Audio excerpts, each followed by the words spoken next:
There's a pretty one, Ulysses.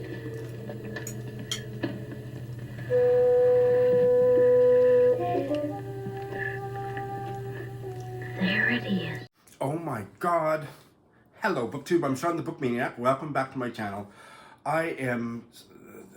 and here we are with another Friday Reads, and I just have to gush about the level of support I received when I launched my Patreon account. Is that what we call it? My patronage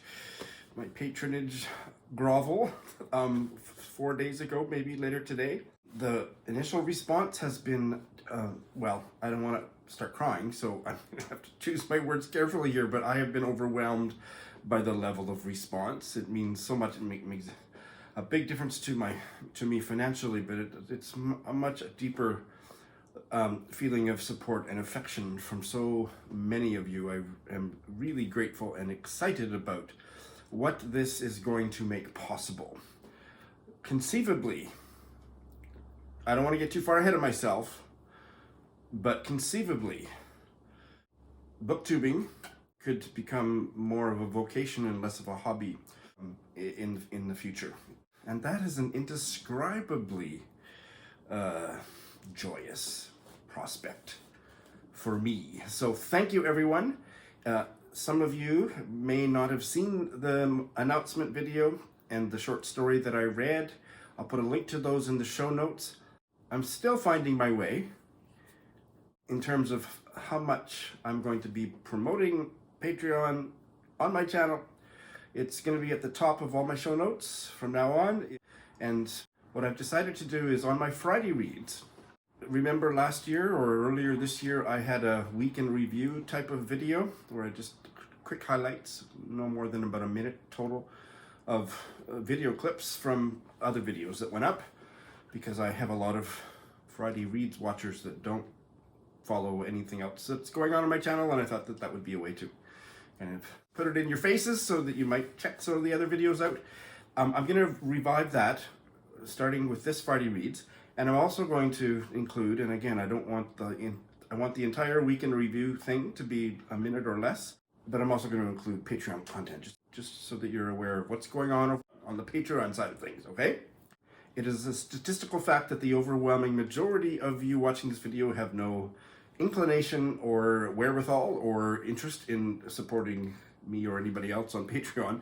So just know that I'm going to keep it to that minimal level. I may just kind of shout out my Patreon account on other kinds of videos in a different way. I haven't decided about that, but I'm going to keep it short and sweet.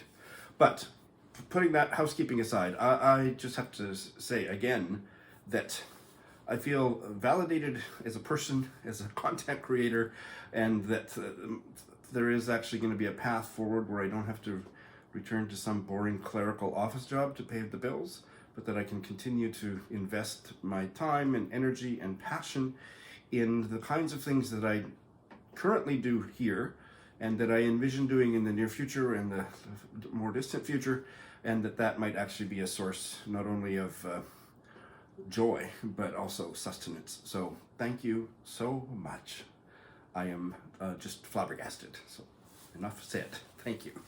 Did I forget to say thank you? Thank you. Well, I've had a interesting reading week. It's been the overwhelming response to Patreon has kind of encroached on my reading this week, just because it's, it was new and everything was new and exciting, but I still have lots of reading to talk about. But personally, two things.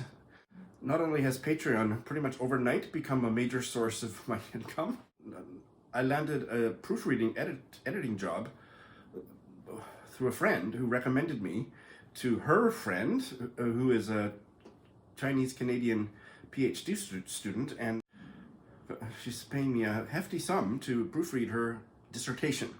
So I'm just getting a bare start on it and finding that I enjoy it in the same way that I enjoy doing the grammar checking, composition marking thing that I have my latest new job. This is much more, intense, and it's academic prose, which, I have my own opinion about academic prose, but I actually am pretty good at catching ESL related errors, but also finding out why this particular sentence or this particular paragraph is not clear, and kind of making comments and making corrections and working with the author of the dissertation to make it more clear. So that's a 10-day job, and if I continue to love it by the end of the process, I might like to find other such opportunities, because it's pretty good pay and I kind of enjoy it. Not as much as making booktube videos, but putting everything together and having a work life that didn't suck and paid enough for me to live comfortably. What a concept. And speaking of the opposite side of things with money, I've been so poor for so many weeks now. So I mean, I'm still very, very privileged. Let's not kid ourselves. I am absolutely privileged, but I have been comparatively poor. And so in the first few weeks that I was back in Saskatoon, I needed to get one prescription refilled. And so I had applied for my Saskatchewan health card, but they said it would take 6 weeks to process, but I needed this one pill. So I had to pay the full fee. Canada's Medicare pays for doctor's visits and hospital stays and all that stuff. You don't pay a cent. But I had to pay for that doctor's visit because I didn't have a Saskatchewan health card and it was in process. But the Saskatchewan Department of Health said, oh, don't worry, save your receipt. Once you get the card, submit the receipt and we'll refund you the total amount. So I sent that bill in, kind of forgot about it when I wasn't poor. And then once I got poor, I said, oh, the Saskatchewan Department of Health owes me $70. I sent it off October 1st. And they said it would take about 6 weeks or something, or 3 to 6 weeks or something to process. So this is my little rant for the day. Yesterday I got home and there was a letter. I thought, oh good, I got my check for $70. I'm going to blow it all on books immediately. I haven't bought very many books for so long. And instead it's this letter from the acting supervisor of the medical services branch. I am returning the above claim. A $70 receipt. In order that we may consider this claim for processing, we require the following information. I will make a fictitious surname for my new GP doctor. First name of the treating physician, as we are unable to locate a Dr. Fitzwilliam at blah blah blah address of the clinic. I would appreciate it if you would indicate the above mentioned information on the enclosed claim and return it to this office. So sent back my receipt and my letter and this officious thing. And I freaking hit the roof. Are you fucking kidding me? Dr. Fitzwilliam, my doctor, is one of the managing partners of that clinic. The receipt is printed on letterhead from the clinic with phone numbers and email address. And I provided on my cover letter my phone number and my email address, and I get this bullshit letter back. They can't process it because they don't know Dr. Fitzwilliam's first name. You could find out his first name. He's one of the managing partners. You could find out his first name from a Google search or a phone call to him or me. It's actually Sean Fitzwilliam is the name of the doctor, except I've made up a fictitious surname for my doctor. So I just hit the roof because it's okay. You want me to write Sean on the receipt and send it back and wait another 3 to 6 weeks to get my $70? No! So I phoned, and the lady that answered the phone in this office, the woman that wrote this letter was in a meeting, but the lady that helped me, she was lovely, and I think she was commiserating with my situation. And so I gave her the name over the phone, and she pulled it up on the website as she was talking to me, and she said, yes, I can verify that now. And I said, well, she sent the original documents to me. Do I have to send them back to her before she processes this claim, now that she's got the piece of information that, how much time do you think it took for her to dictate and sign this letter? When she could have made a quick phone call to me, email to me, quick phone call or email to the clinic, Googled the freaking clinic name. What is this bullshit? So anyway, the nice lady that helped me talked to the bitch that wrote this and phoned me right back and said, no, we'll process it and it won't go to the back of the line. So I will get my $70 hopefully soon. And one more quick thing. I went for a double vaccination yesterday, so my arm is really sore and I'm a little bit groggy, but not bad. I had the 4th shot and the for COVID and my flu shot. I haven't had a flu shot in decades. So hopefully, and it's winter is here. Oh my God. So here is this week's Week in Review. The bookmark is very heavy quality, and you're going to get one of these if you choose to take out a Patreon thingy in the mail. You should have seen me when these arrived in the mail the other day. I was just having a bookmark orgasm. How's your socks? Toes out, I'll bet. Well, I'll hunt you up a pair if there's any to be found. If I can't find any, you can go to bed when you get your chores done, and I'll wash out them you've on. I can't bear my men folks to have their toes out. A hole in the heel ain't so bad, it's behind you and you can forget it. But a hole in the toe is always in your way, no matter which way you're going. You people are both so gorgeous, you should be doing video podcasts all the time. Oh, you're too kind. Yeah, this is a reason to get up early. And I'm waiting for you to say that I should go to audio only. But thanks for not going there. Drives me freaking crazy. You go in and you close the door, and then there's this sign taped up right over the door handle on the inside saying, "This is very tricky to lock properly. You have to hold the thing." It's one of those locks that you turn it. Well, anyway, it's one of the. It's tricky to lock to begin with, but they said you got to turn it really slowly or it won't lock. Well, every time I go in there, I turn it slowly, but I can turn it to the right or I can turn it to the left. And then I test the door, and each time the door opens. So it's like somebody's going to walk in on me. So today I just peed standing up with my back to the door. Let's get to the books. And I'm not going to say that I'll try to be brief because Natalie might. Natalie, wonderful Natalie Marie, wonderful booktuber and especially vlogger, the very best bookish vlogger in the world, I would have to say, and a regular consumer viewer of my Friday Reads. She tore a strip off once when I redid the ending of a video because I thought it was going on too long. So I never did that again. But I think she might be still a distinct minority, and that brevity might be something that large numbers of yous might wish I would practice a little. So let's get to the books. I have finished 4 books, and I don't have any bails, and I have started 5. I finished this biography of Queen Victoria's mother, which is called, quite fascinatingly, Queen Victoria's Mother by Dulcie Ashdown. And I really enjoyed it. There was some factual problems with it, like I checked a couple things and I didn't check out. But it was an engaging style, and I think it mostly true.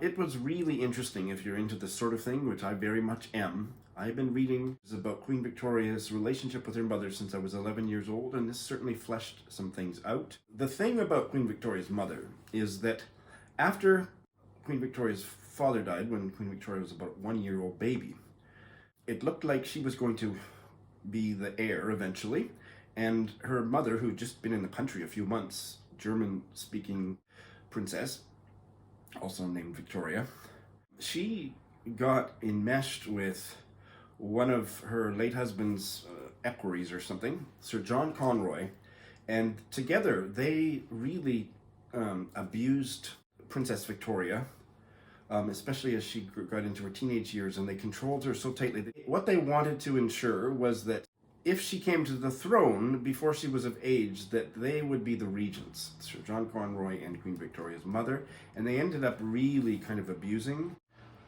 Princess Victoria, who later became Queen Victoria once she came to the throne in 1837. But in her teenage years especially, and she did, as fate would have it, Princess Victoria turned whatever the age of legal age was at that time, 18 I think.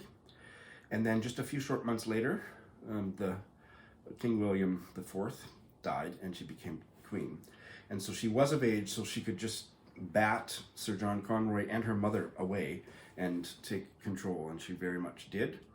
But the enigma of that is that her mother really was controlling during those years, but before and after that, she was quite a benign, loving, certainly loving mother, but also just a kind of a wonderful person in her own right, kind and decent.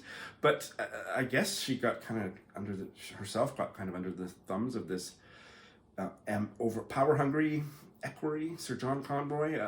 Nobody really can quite explain it, but it's fascinating. I did this as a buddy read with Leah from Calgary, and we both really, really enjoyed it. I also finished a collection of queer Nigerian short stories, a debut collection by Arinze Ifeakandu, called one of the best titles of 2022, I think, God's Children Are Little Broken Things. And I really enjoyed it. The first story was incredibly strong, and if more of the stories that followed had been on that level, it would have been a 5-star read from me. But I was invested and enjoyed all of the others, just not the way that I did the first story. So it was a 4-star read for me, but I have really very little in the way of criticism and a lot of praise for this collection. I will be reading anything this rather handsome young Nigerian queer writer puts out in the future. And I really, like I say, I fell into this book. I read it over several weeks, if not months. All of the stories portray gay male life in Nigeria. And not only in Nigeria, because that's a big place, but in northern Nigeria, primarily populated by Hausa-speaking people and of the Islamic faith. So within that context, gay male lives in the second largest city in Nigeria. So the setting is very vivid. But what Ifeakandu does incredibly well is he takes you into the heart of the emotional dynamics that these characters are living and struggling with, particularly in relation to questions of sexuality and love, but also homophobia. I related to almost all of these stories in terms of the emotional dynamics of coming out and dealing with homophobia and trying to make relationships with other wounded gay men. And boy, does he ever immerse you in that stew of intensities. If you like fiction that focuses primarily on the emotional connections between people, this is a collection that you will very much enjoy. I thought, other than the first story, that formally, structurally, the stories, there was a kind of a samey feeling. I often thought when I moved from one story to the other, it was like, well, this is kind of the same kind of thing as what I just read. And that wasn't true. I just had to let go. I had to just follow the story and soon got deeply enmeshed in a positive way. Enmeshment can be positive, can't it? I would get deeply enmeshed in the next set of characters. And I got just as invested in that as I had in the previous story. I would like to see how Ifeakandu develops as a writer, because I think he's capable of much more shapely fiction like the first story was. The first story is one of the best stories I've read all year. So yeah, it was a little bit of a mixed bag, but mostly really positive, and I'm really excited to have discovered for myself a new writer to follow. I think I said I had finished 4 books. That's not true. I finished 3. The reason I counted 4, looking kind of distractedly at my Goodreads, is I fixed a punctuation mistake on a review I did in 2019 of Yasunari Kawabata's terrible novel, Snow Country, and because I revised it, it's showing up as recently, well, yeah, anyway, the views on Goodreads can be irritating. So anyway, I finished 3. So the last book that I finished, just last night, is Disoriental by Négar Djavadi, translated by my friend, Tina Kover. And I really liked it. I didn't love it. I had quite a few problems with it, actually, by the end. This is not going to be a rant, because it was a 4-star read for me. I fully expected it to be a 5, but by the end, the problems I had with it, which I hasten to add, had nothing to do with the translation, which was wonderful, prevented me from really enjoying it deeply.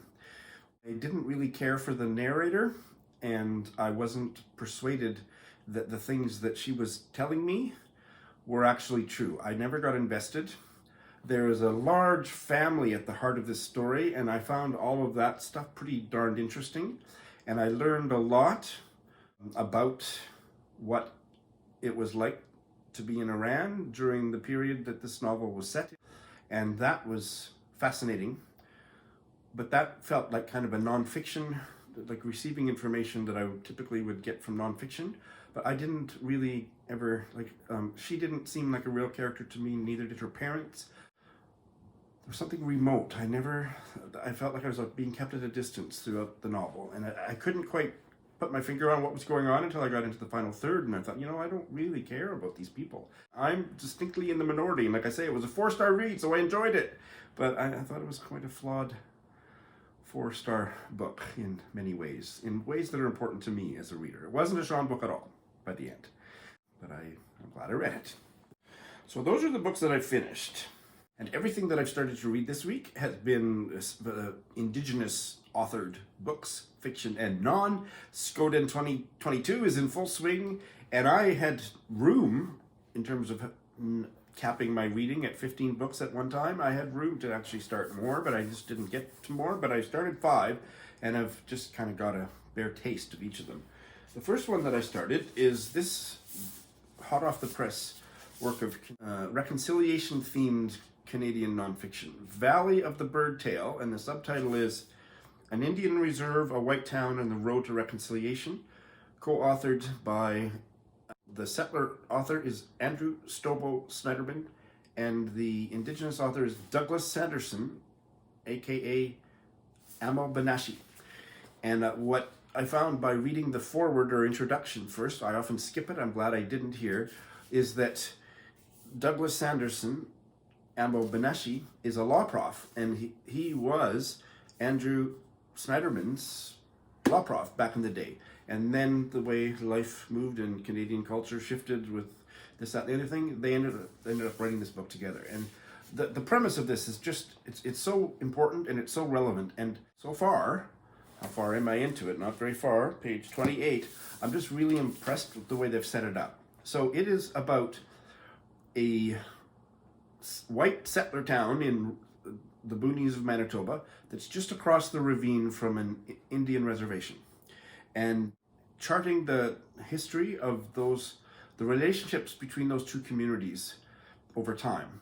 So far I'm just at kind of the present moment, or a fairly close to the present moment, where I'm getting to know 2 of the main characters, the protagonists. One is a young indigenous woman living on the reserve and busing into the white settler town to go to school. And the other main character, who we've only met briefly so far, is a white teacher who was born and raised in the town. The town is Rossburn, and the reserve is Wewesikapo Indian Reserve. The young man, he's about 30, he born and raised in Rossburn, and he is a gym teacher at the reservation school. And so it opens quite novelistically with them kind of passing on the road to each other's neighborhoods. And we're going to kind of see the story of the settler indigenous relations through their eyes and their life story. But I think it's also going to be going quite far back into the more distant history. But it's reading to me like a novel. I'm really enjoying it, if that's the right word. It's just really well done. I hope that my enthusiasm for it continues. So that's starting out fantastic. And I have started this short story collection by Don Dumont, Glass Beads. I'm doing this as an audio text combo, and I've done 2 stories. Don Dumont, if you can't place that name, is the Saskatoon-based Indigenous writer and activist and comedian and politician who disappeared this summer, and then along with her son, and then was found. Anyway, I'm not going to go into it, but she's been getting a lot of press. It's a controversial issue, and I believe her version of events unhesitatingly. But I had never read anything by her, so this is the one I have started with. I'm enjoying it. The protagonists, I'm quite sure it's the same name, so I'm assuming it's the same young girl in the first 2 stories, so it's possibly, you know me, I never read the back cover or anything. Okay, it says here, these stories interconnect the friendships of 4 First Nations people: Everett, Nellie, Julie, and Nathan. So I've met especially Julie, but I think I've met a couple of those other characters in the stories. What was interesting to me about both of the stories was it was very much about friendship making in this Indigenous context. These stories, they're set in the 90s and 2000s, and often most of the action is happening on a reserve. Julie's vulnerability and suspiciousness and guardedness as she tentatively makes connections with other Indigenous girls her own age, that's the theme of the first two stories, and it was really subtle and fascinating on that level. So I don't think I have much else to say about them. I don't have the audiobook from the library for very long, so I don't know that I'll do the whole thing as an audio text crumble, but I'm enjoying it, doing it that way so far, and this is starting out good. And I have started this work of Hawaiian history, Aloha Betrayed, Native Hawaiian Resistance to American Colonialism. It is dense academic writing, but I'm so interested in the topic that I don't care. All I've managed to read is the 12 or 13 page introduction, and that I'm glad that I did that. I usually skip introductions, and I'm just telling you about 2 books this week where I didn't, and I'm glad I didn't. Anyway, I think this book is a book that I'll be reading for quite a while. I think I'm going to get a lot out of it. It's probably going to take me a long time. When I read history books like this, sometimes I don't finish them, like the Welsh book, or it'll take me 6 or 8 months. So I'm giving everybody a major announcement here, which is that I'm going to end this reading year with a lot of stuff still in progress. I'm not going to even try to finish them up. I'm going to carry probably over 6 books, and I wouldn't be surprised if this is one of them. So none of that year-end tying everything up and beginning 2023 fresh with no books on my current reads. That ain't going to happen this year, and I'm glad that this is on my current reads. And now this one I really have a story. So I've purposely kept, unless Lindy's been snooping around my Goodreads, and I think Lindy's probably got Lindy of Lindy's Magpie Reads. I think she's probably got better things to do with her time, but unless she's been doing that, this will come as a surprise to her. I've kept her in the dark, and all of the rest of you, but Lindy in particular is going to be interested. I'm giving Billy Ray Belcourt's collection of autobiographical essays another try. A History of My Brief Body by Billy Ray Belcourt. I bailed on it just a few short weeks ago, and I told you all that I was done with him. I just felt that he was stuck up in his head, and his prose was overly abstruse and theoretical, and I just didn't like it, and I was done with Billy Ray Belcourt, despite really enjoying listening to him whenever I've seen him on Zoom, like panel presentations or whatever, YouTube videos where he's speaking. I love listening to him. He's got a beautiful gay voice. Lindy left, I forget what Lindy's comment was on that Friday Reads, but she said that she kind of struggled with the prose at first, and then she really got into it. So I thought afterwards of 2 things. One is that I feel it's a little bit sensual, but it's more just, when I listen to Billy Ray Belcourt talk or read his poetry or read from his books, there's an emotional tug for me. And Lindy's thought. Lindy and I sometimes disagree about, that she doesn't think I should have bailed on this or that, and that's just the way life is. But this one, I took it to heart, literally, and I thought, you know what? I didn't give this enough of a try. So there is an audiobook. I could borrow it easily. There's no waiting list to borrow it from Libby or whatever the app is. And so I have started it, and I almost started crying in the first page. And that first essay, which is about his grandmother, his kokum, when I read it, I thought it was a little bit affecting, but it was so much more powerful when I listened to him read it to me while I read along. It was beautiful. It's one of the most moving things I've read this year. And then I've continued on with it, and some of his writing is challenging, but I am here to shout from the rooftops that Billy Ray Belcourt is writing from the heart. And I sometimes struggle, and I'm not sure that every turn of phrase is necessary to be so difficult to grasp, but he's onto something, and I love this book. I'd be shocked if this is anything less than a 4-star read. I'm connecting with it so deeply, with so much of myself showing up for the reading and listening experience, and I'm just overjoyed that I've given this another chance. I'm not going to start revisiting all of my bales or anything, but it was because I felt this connect when I listened to him. Well, then listen to him, read this book, and maybe this book will become something different for you. And it very much has. I can already tell that this is one of those books, and I do mean this, that I'm going to be reading and rereading, because there's so many layers to what he's saying. It's heartrendingly beautiful, and I love Billy Ray Belcourt. I don't get everything about him, don't get everything he's trying to tell me, and that's okay. I adore him, and I adore this book. The last book I've started is the Patricia Grace memoir. It's called From the Center, A Writer's Life.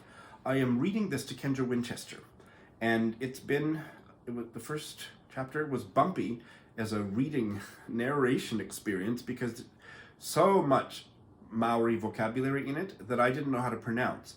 Some of it I remembered from reading Patricia Grace's wonderful novella, one of my top reads last year, Potiki.